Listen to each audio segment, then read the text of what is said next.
बिस्मिल्लाहिर्रहमानिर्रहीम। स्टूडेंट्स अस्सलाम वालेकुम। मैं हूं advocate Waqar Ahmed Faridi, republic law academy Sahiwal से आपसे मुखातिब हूं।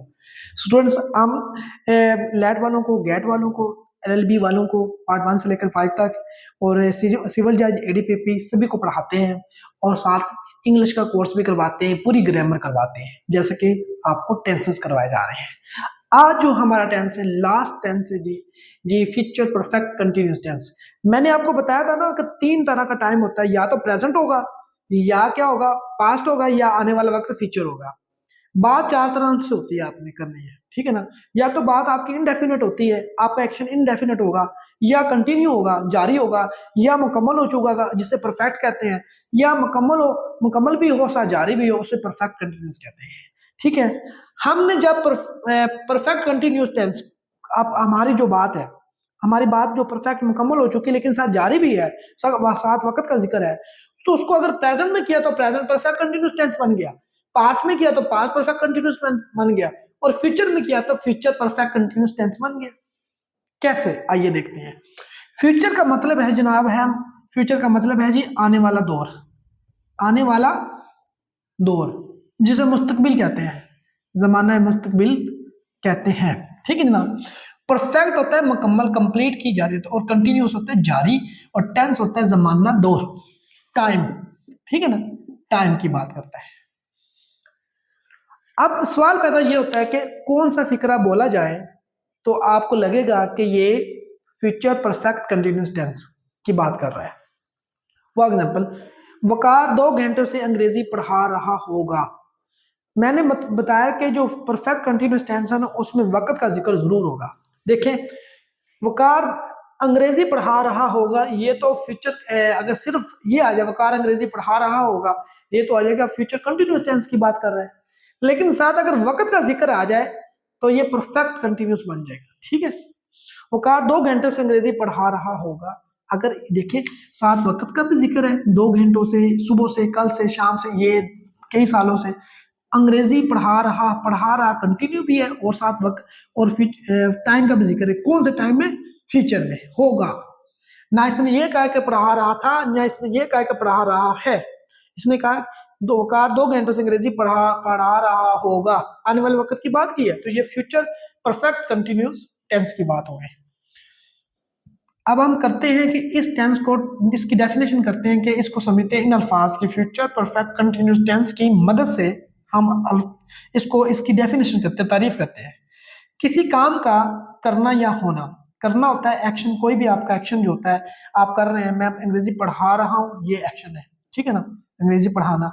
बारिश हो रही है, इट इज रेनिंग, तो जो होना ये एक्शन है। कोई भी एक्शन को, किसी काम से मुराद कोई एक्शन आपका, या चाहे वो हो रहा हो या कोई कर रहा हो, आने वाले दौर में यानी में फ्यूचर में जारी पाया जाए, कंटिन्यू भी हो, ठीक है ना, कंटिन्यू भी हो, पढ़ा रहा आने वाले दौर में होगा, तो आने वाले दौर में जारी पाया जाए, और साथ वक्त का जिक्र हो, 2 घंटे हो वक्त का जिक्र हो, और इन फिक्रात के आखिर पर रहा होगा, रही होगे, रहा होगा, रही होगी, ये रहे होगे वगैरह आता हो, तो ऐसे फिक्रात का तर्जमा करते वक्त मंदरजा झैल बातों का ख्याल रखते हैं। वो कौन सी बातें हैं जिनका हमने ख्याल रखना है? अभी मैंने इस पैरे में आपको पूरा जो टेंस है ना, फ्यूचर परफेक्ट टेंस डिफाइन कर दिया है, ठीक है ना। इसको अपने तसल्ली के साथ, वीडियो को नहीं समझ आए तो वीडियो को रोक कर दोबारा पढ़ने की कोशिश करनी है, दोबारा सुनने की कोशिश करनी है कि सर क्या रहे हैं, ठीक है। उम्मीद करता हूँ पहली दफा सुनने से समझ आ गई होगी, लेकिन आपने फिर भी ना ही फिर इसको टेक्निक, क्योंकि मैं इसकी रूह तक जाकर आपको समझा रहा हूँ, डेप्थ में जाकर। ये देखिए, सिंपल इज दैट। सबसे पहले सब्जेक्ट आएगा, उसके बाद will have been, shall have been का आपने यूज करना है, ये हेल्पिंग वर्ब इसमें यूज होना है, ठीक है। और वर्ब की फर्स्ट फॉर्म के साथ आईएनजी, ऑब्जेक्ट, सिंस, फॉर का इस्तेमाल और टाइम। वकार 2 घंटों से अंग्रेजी पढ़ा रहा होगा, ये इसका तर्जुमा हम करते हैं। वकार विल हैव बीन, वकार के साथ विल हैव बीन आया क्योंकि वकार सिंगुलर है। मैं ये आगे बताता हूँ कि क्यों इसमें साथ आया। Waqar will have been teaching English for 2 hours, Waqar 2 घंटों से अंग्रेजी पढ़ा रहा होगा, Waqar will have been teaching English for 2 hours. he has been teaching English, he has been teaching English for 2 hours। वो सुबह से अंग्रेजी पढ़ा रहा, सुबह से आ गया, he has been teaching English since morning, since morning, इस तरह से। ठीक है, अब सवाल पैदा होता है कि सर आपने ये तो सिंस फॉर का तो यूज बताया ही नहीं, कहाँ लगना है, ये भी बता देते हैं। सिंस कहाँ पे लगना है जी, पॉइंट ऑफ टाइम के लिए, मैंने पहली वीडियोस में भी बताया। सिंस कहाँ लगना है, पॉइंट ऑफ टाइम के लिए, पॉइंट ऑफ टाइम के लिए। फॉर एग्जाम्पल 2018 से 2018 एक हमें पॉइंट बता रहा है, ठीक है ना, मैं कहता हूं यहां से पॉइंट है, ठीक है ना, मैं कहता हूं यहां से ये पॉइंट है, मैं कहता हूं यहां से 2011 से 2012 से 2018 से ये पॉइंट है, कल से 2 घंटे से, नहीं 2 घंटे तो पीरियड हो गया, या कल से सुबह से 5 बजे से, जब आपको एक पॉइंट दे दिया गया हो, उससे जब आप काम को शुरू करते हैं तो उसके लिए आएगा सिंस, आएगा सिंस आएगा। ठीक है, पॉइंट ऑफ टाइम के लिए सिंस यूज करेंगे हम, और पीरियड ऑफ टाइम के लिए जब आपको मिकदार बता दी हो, 2 पॉइंट्स के दरमियान की बात कर रही हो, तो 2 घंटों से, 15 साल से, 1 हफ्ते से, तो पीरियड की क्वांटिटी ऑफ टाइम की बात की है, तो फिर उसके लिए क्या हो जाएगा, फार का यूज करेंगे, ये आपने याद रखना है। ठीक है, अब विल हैव बीन यहाँ कहाँ पे यूज होना है, और शेल हैव बीन कहाँ पे यूज होना है। विल हैव बीन, आपको तो विल और शेल का तो पता होगा ना, शेल हम हमेशा आई और वी के साथ यूज करते हैं, और विल करते हैं बाकी सब के साथ, इधर भी यही फार्मूला है। विल हैव बीन सब के साथ यूज होना है सिवाय आई और वी के साथ, और शेल आई और वी के साथ यूज होना है, शेल हैव बीन आई और वी के साथ यूज होना है, बाकी सब के साथ विल हैव बीन यूज होना है, सिंपल इज दैट। ठीक है, वकार सुबह से अंग्रेजी पढ़ा रहा होगा, वकार सुबह से, अब सुबह आ गया, टाइम का भी साथ जिक्र हो गया, और अंग्रेजी पढ़ा रहा होगा, कंटिन्यू भी है, और साथ टाइम की वजह से परफेक्ट भी हो गया, और फ्यूचर भी है, होगा। ठीक है, इसका क्या हो गया, वकार विल हैव बीन, यही मैं सिंपल कर रहा हूँ, इसकी मैं एग्जांपल 2-3 दी हुई मैं पढ़ रहा हूँ। ठीक है, वकार विल हैव बीन, मैंने कहा विल हैव बीन होना या शैल हैव बीन होना, Waqar will have been teaching English since morning. अब सुबह का, पहले इधर मैंने तर्जुमा किया 2 घंटों से, तो फॉर 2 आवर्स आ गया, अब सुबह से सिंस मॉर्निंग। ठीक है, वकार 1 हफ्ते से अंग्रेजी पढ़ा रहा होगा, वकार विल हैव बीन, वही वकार वो एक हफ्ते से, तो वो ही के साथ तो विल ही आना है ना, आई और वी के साथ शैल आना है। Will have been teaching, he will have been teaching English for a week, 1 हफ्ते से अंग्रेजी पढ़ा रहा होगा।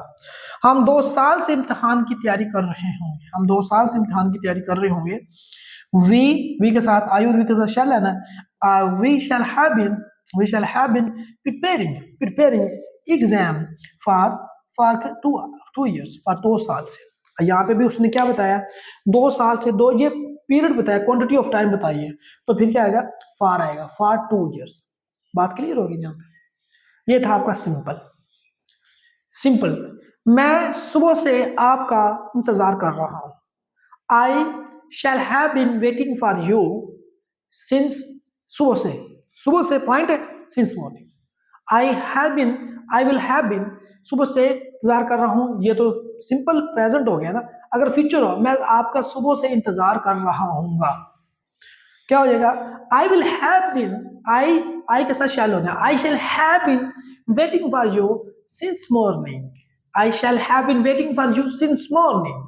ठीक है, आगे जनाब नेगेटिव सेंटेंस, अगर मनफी फिक्रात आ जाए तो फिर क्या करना है, वकार 2 घंटों से अंग्रेजी नहीं पढ़ा रहा होगा, नहीं आगे वर्ड आ गया, सिर्फ और सिर्फ आपने विल हैव और शैल हैव यूज किया ना, आपने विल और शैल के बाद आपने नॉट का इजाफा करना है, हैव बीन वहीं पे रहना है। ठीक है, देखें यहाँ पे आपने क्या किया, फॉर्मूले विल हैव बीन किया ना, शैल हैव बीन, आपने विल के बाद और शैल के बाद नॉट का इजाफा करना है, आपका नेगेटिव सेंटेंस हो गया, फॉर्मूला हो गया। देखिए subject will not have been, will have been आपने पहले यूज किया था, अब नॉट नहीं था, अब नॉट आ गया, विल नॉट हैव बीन। ठीक है, बाकी वही फॉर्मूला है, वर्ब के फर्स्ट फॉर्म के साथ ING, object since for time. Waqar will not have been teaching English for 2 hours. बात क्लियर होगी, सिंपल इज दैट, है ना। we shall not have been teaching English since morning, हम सुबह से अंग्रेजी नहीं पढ़ा रहे होंगे। मतलब के will have been, shall have been, अपने इसमें क्या आना, नॉट का इजाफा करना है विल और शैल के बाद, या जहाँ पे विल आएगा वहां पे विल नॉट हैव बीन लगा देंगे, या शैल आएगा वहां शैल नॉट हैव बीन लगा देंगे। ठीक, अब अगर इंटेरोगेटिव सेंटेंसेस आ जाता है, सवालिया फिक्रा आ जाता है, क्या वकार 2 घंटे से अंग्रेजी पढ़ा रहा होगा, तो फिर क्या लगाएंगे, जो विल और शैल जो थे उसको हेल्पिंग वर्ब जो विल और शैल उसको हम क्या लगा देंगे, फिक्रे के शुरू में लगा देंगे, बाकी वही रहना है। हमने इधर क्या यूज किया था, सिंपल में will have been shall have been किया था ना, और जो विल और शैल इसको फिक्रे में शुरू में ले जाना है, हैव बीन वही रहना है। ये देखें विल और शैल को शुरू में ले गए और हैव बीन वहीं पे रहा, बाकी सारा फॉर्मूला वही है। और जनाब और ऑब्जेक्ट सिंस वार का इस्तेमाल और टाइम का जिक्र कर दिया। अब देखें will Waqar have been teaching English for 2 hours, ये जनाब आपका क्लियर हो गया।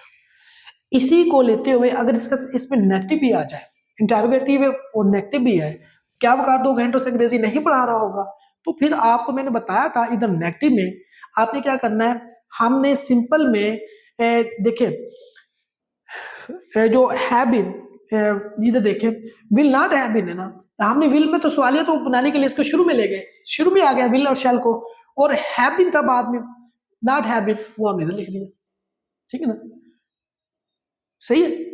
Have not been, will subject, उसके बाद हैव नॉट बीन।